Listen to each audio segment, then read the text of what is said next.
KFC is not actually in the business of selling fried chicken. They are playing a multi-billion-dollar real estate game. When you see a crowded drive-thru lane wrapped around a glowing red and white restaurant, you probably think you are looking at a fast food business. You see workers packing boxes of original recipe drumsticks, customer orders flashing on digital screens, and dollars changing hands at the register. But if you analyze the corporate vault and examine how the parent company behind KFC actually locks in its massive profits, you will discover a completely different reality. The secret that corporate headquarters rarely highlights to the public is that fried chicken is just the bait, the real engine. The true mechanism that generates predictable, unstoppable wealth is control over physical land. Most people assume that opening a fast food franchise means you simply rent a building, hire a manager, and sell food to locals. That belief is an expensive illusion, because before a single piece of chicken ever touches a deep fryer, an invisible real estate web is spun around the franchisee, one that guarantees corporate gets paid, no matter what happens to the store. So, how does this massive real estate play actually work? Who really controls the property beneath the restaurant? Who takes on all the financial risk? And why is corporate guaranteed to win, even when a local store owner goes bankrupt? To understand this economic machine, we have to look at the massive land requirements first. Finding the right piece of dirt for a fast food store is not a matter of luck. It is a hyper-calculated, highly aggressive science. KFC does not just let operators open stores anywhere they want. They use sophisticated location algorithms, tracking traffic flow, corner accessibility, stoplight timing, and population density. They look for high-visibility corner lots, locations with easy entry and exit lanes, and positions that capture commuters on their drive home, because in the quick-service industry, if a customer has to make a difficult left turn across 3 lanes of traffic, you have already lost the sale. This brings us to the first hidden layer of the real estate model. Securing a prime location corner lot requires an immense amount of upfront capital. A single plot of commercial land suited for a drive-thru can easily cost anywhere from $1 million to over $3 million just for the physical site. And that is before laying down a single brick. Now, you might ask, who buys this incredibly expensive commercial property? This is where the business model splits into 2 distinct paths, creating a fascinating dynamic between corporate headquarters and local operators. In some arrangements, corporate entities or institutional real estate partners buy the underlying land directly. In other setups, the franchisee is forced to secure and build out the site themselves under strict corporate specifications. But here is where the true strategic genius of the model reveals itself. When a parent company controls the master lease or the land underneath the building, they are no longer just a franchisor. They become the landlord, and being the landlord in a franchise system is the most lucrative position on the entire financial chessboard. Consider how traditional commercial leases operate. Usually, if a business owner runs a regular shop, they pay a fixed monthly rent to a local landlord. If the shop has a terrible month and sales plummet, the rent stays the same. If the shop has a record-breaking month, the rent still stays the same. Fast food corporate real estate completely flips this dynamic on its head. They often utilize what is known in commercial finance as a percentage lease, or a triple net lease structure with variable revenue share. This means the franchise owner pays a base rent every single month, plus a direct percentage of their gross sales. Think about the psychological and financial beauty of that arrangement for corporate. If your store performs poorly, you still owe them a mandatory, non-negotiable minimum base rent. If your store performs amazingly well, corporate automatically takes a bigger slice of your gross revenue in additional rent. They participate entirely in your success, while insulating themselves completely from your operational failures. It is a heads-I win, tails, you lose dynamic, built directly into the property deed. But wait, it gets even deeper. Because there is another expense hiding inside these commercial real estate contracts that destroys ordinary profit margins. It is called the triple net clause in a standard retail setup. A landlord handles major structural repairs, pays the property taxes, and handles building insurance. Not here, under a franchise property agreement. The local franchisee is responsible for literally everything. You pay the real estate property taxes on the land. You pay the premium property insurance. And you pay every single penny of building maintenance. If the roof leaks, you pay for it. If the parking lot cracks and needs repaving, that comes out of your pocket.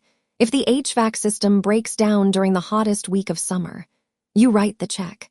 Corporate collects the real estate value growth, while you pay for the property upkeep.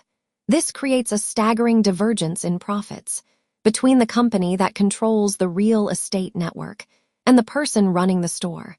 Let's break down a real-world scenario to see how this plays out on the income statement. Imagine a store generating $2 million in annual sales. Out of that $2 million, the owner must pay roughly 4 to 5% in brand royalties, another 4 to 5% for advertising, 30% for raw food ingredients, and 25% for store labor. Now, add the real estate cost, rent, property taxes, insurance, and site maintenance can easily swallow another 8 to 12% of total gross revenue. That means before the owner covers utility bills, credit card processing fees, or equipment repairs, nearly 85 to 90% of all money coming into the cash register has vanished. What is left? A tiny, razor-thin margin of roughly 10 to 12% on a $2 million store. That leaves the owner with around $200,000 in net operating profit. That might sound decent, until you remember they invested $2 million of their own capital just to open the doors.